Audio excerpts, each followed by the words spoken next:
Severn, and it is time for the ladies. You are looking at, I believe that's going to be Jessica Aguilar. As soon as I see it light up a little bit, I'll feel more confident saying yes.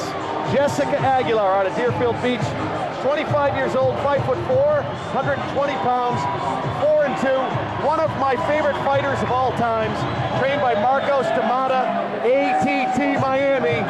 Kind of a good school, guys. I guess you could say they're all right. She's 25 years old, boxing on her feet, Brazilian Jiu-Jitsu on the ground. And the thing that most impressed me about her, when we had the fight in Orlando, she was fighting Sumi Sakai out of Japan. Her trainer died the night of her fight. True story. Dan is looking at me like, are you kidding me? Wow. Her trainer died the night of the fight. They found him dead in his truck. It was a heart attack, concussion combination. And she still went out? She still went out and beat one of the toughest Japanese fighters on the Wow, planet. that says a lot about her. That definitely says a lot about her. She is amazing. And here is her opponent, Angela Magana, 5'1", 120 pounds, full-time fighter, just like Jessica, 24 years old, boxing, kickboxing on her feet, jiu-jitsu, wrestling on the ground, fights out of Team Jackson. Another kind of good school, Greg Jackson. 4-1 is her record. She's the real deal, guys. Now, Jessica did beat her in their first matchup, but since then, Angela has told me she's won 2 Nagas, and she's placed in 8 grappling tournaments since the loss. I believe it was an armbar loss, and she says she's a different fighter coming into this fight. Well, just hearing all that information right now, we're going to have a heavily grappling base where they can neutralize each other, but whatever they can do while they're standing, whether it were strikes, knees, elbows, could really take them out of that mental game before they actually hit the ground itself. Absolutely right, you know, and that's going to make, you know, those details alone make for a very exciting fight. This is no longer for this fight, Battle in the Bay. This fight, this show is now WFC Battle of the Beauties. We're getting ready to rock and roll.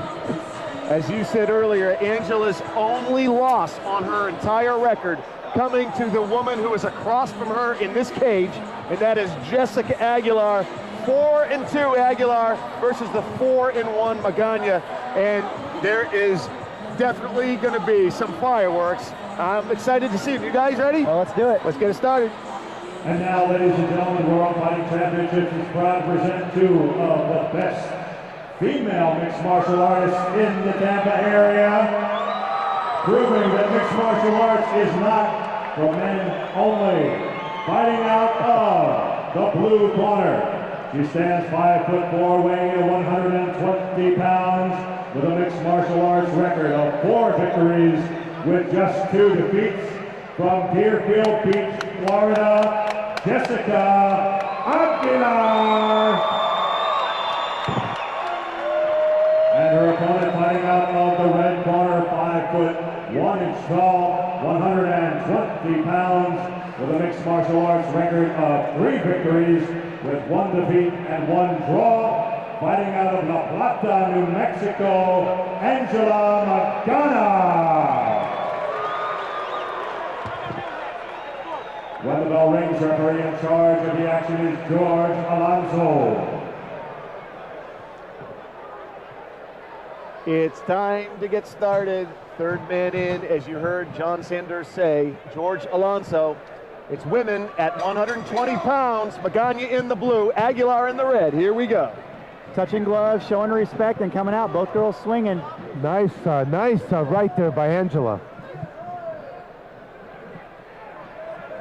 We know this is already going to be a ground battle right now, but I just think that whatever they can accomplish on their feet is going to just really set the tone before they hit that ground. Absolutely, and you look at how these girls are really striking. It's setting the pace for what's going to happen on the ground, but they're both showing phenomenal striking technique. They're very well-rounded fighters, and I have to tell you, women's MMA, big takedown from Aguilar. Women's MMA is a bit of a controversy to some people, but I love it because women are so technical and awesome to watch. They really are. They're so proficient. They listen to their coaches. As you saw, Aguilar and Magana, when they were trading, the elbows were in tight, their chins were tucked in. Just such good form. Aguilar's got control on the top via the half guard. Half guard's a very good position to just kind of do striking damage, but you can also set up a plethora of submissions from here. What Magana needs to do is get her head away from the cage and start opening up her hips, maybe let go. If you let go, you fear the risk of being mounted, but she's got to start working for a sweep here. Otherwise, she's just going to take damage. Yeah, the tough part about being up against that cage wall like that is you are now restricted into what motion you can go to. So, I mean, it's a great tactic if you can get your opponent up against that cage wall, because it really does minimize their movement altogether. Right now you see Aguilar trying to get that right leg free. She wants full mount. Magana, as if her life depended on it, trying to hold on to the right leg of Aguilar. The way for Aguilar to get control of that mount and get that leg out, she needs to, like she's doing right there, she's pushing her hips up to the sky, dropping her shoulder into the head or the chin of Magana, which puts pressure on her neck and her jaws we talked about earlier. It's very uncomfortable, and then she'll just shimmy and shake her leg through. As you get to see, every time she does that, she inches. Now the left foot's going to push the right leg of Magana down, and that's going to open up a tiny little hole.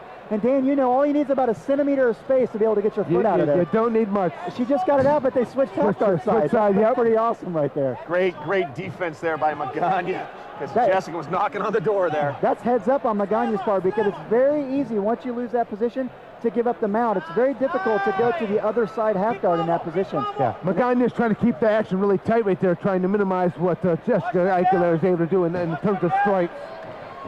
The tighter the better for Magana right now. The absolute tighter takes the range of the strikes away from Aguilar, and it also makes it potentially kind of a slower fight.